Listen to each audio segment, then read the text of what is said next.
que vous avez sous les yeux, c'est la chute du mur de Jéricho, récit biblique selon lequel les Hébreux, en conquérant ce territoire, avec leurs trompettes, ont fait tomber le mur. Pourquoi je veux mentionner cette histoire? Parce que c'est le nom du rapport, en fait. C'est le nom du rapport en question. Mur de Jéricho, ça veut dire que dès 2022, les Israéliens ont constitué un dossier pour dire que Hamas va tenter de passer le mur, le fameux mur de Gaza, et ça fait 40 pages. Le New York Times a pu consulter ce document en longueur, et ce qui frappe les journalistes du New York Times, ils le disent dans une phrase, c'est à quel point le Hamas a suivi. Le Hamas a suivi ce plan avec une précision, je cite, choquante. Qu'est-ce qui est choquant dans cette précision? Dans ce rapport, vous avez 3 étapes qui aujourd'hui nous interpellent quand même.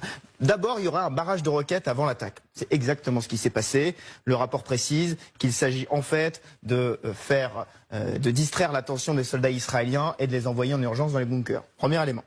Deuxième élément, ensuite, il va y avoir une attaque de drone pour neutraliser la vidéosurveillance. On reprend les images du 7 octobre. Vous la voyez, l'attaque de drone, précisément pour neutraliser les caméras de vidéosurveillance et neutraliser ces caméras. Et puis, l'attaque, le franchissement du mur, parapente, moto et à pied. On reprend les images du 7 octobre, parapente au niveau notamment du fameux festival de musique, les motos qui ont franchi le mur, on a tous les images en tête. C'est frappant. Ça va plus loin. On nous mentionne 60 points potentiels de franchissement, mais je dirais que l'un des détails les plus troublants, c'est la première phase de ce rapport, qui est citée par le New York Times. La première phrase est en fait un verset du Coran. Verset 23, sourate 5, Al-Maïda. Surprenez-les en passant par la porte, et si vous y parvenez, vous serez sans doute les dominants. Ce qui est frappant, c'est que c'est exactement le verset repris par la communication du Hamas juste après les attaques du 7 octobre, notamment dans leur communication sur les réseaux sociaux.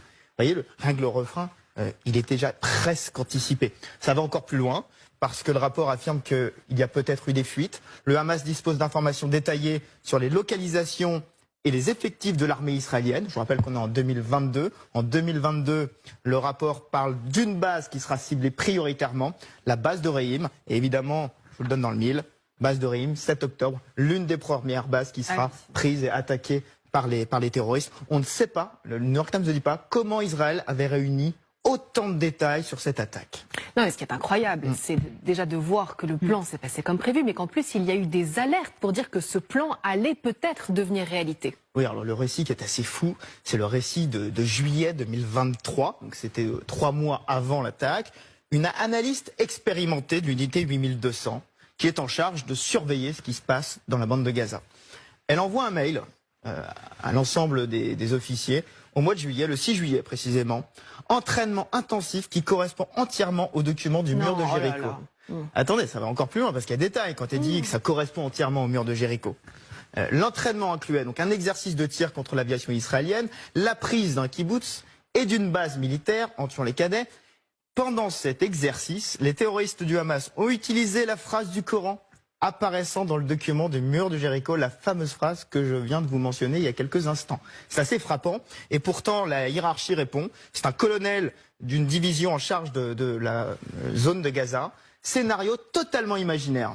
Attendons patiemment. Ça ne s'arrête pas là parce que l'analyste persiste dans son raisonnement et dit je réfute totalement le côté imaginaire, c'est un plan conçu pour lancer une guerre, pas un simple raid sur un village. Elle ne sera pas entendue. Alors, l'unité 8200, quand on voit sur les photos qui en sont diffusées, c'est une unité où il y a beaucoup de femmes, notamment, qui surveillent les images. Alors, est-ce qu'il s'agit de machisme? Les médias israéliens, notamment la 12e chaîne, affirment qu'il y a un collègue qui l'a appuyé dans l'échange de mails, et même avec l'appui d'un collègue, personne n'a entendu. C'est quand même assez frappant ça aussi. C'est un détail peut-être, mais enfin si le machisme a joué dans la cécité des responsables israéliens. Alors est-ce qu'on sait justement qui a pris connaissance de ce rapport, Benjamin, l'armée ou plus que ça, niveau politique? Alors, ce qui peut dire avec certitude le New York Times et ses journalistes, le document a largement circulé au sein de l'armée israélienne et des responsables du renseignement. Évidemment. Est-il allé jusqu'au bureau du ministère de la Défense? Est-il donc allé aussi jusqu'au bureau de Benjamin Netanyahou? Le New York Times ne répond pas à cette question. Par contre, ce que dit le New York Times, c'est que les gouvernants et probablement le clan Netanyahou sont au courant, probablement depuis des années, de ce mode opératoire que je viens de vous décrire. Pourquoi? Parce que le New York Times révèle une note signée par Avigdor Lieberman en 2016, donc c'est à 7 ans. Avigdor Lieberman, ministre de la Défense 2007-2018 sous Benjamin Netanyahou. Que dit cette note? Dès 2016, c'était donc en 2020, on est en 2023, 7 ans.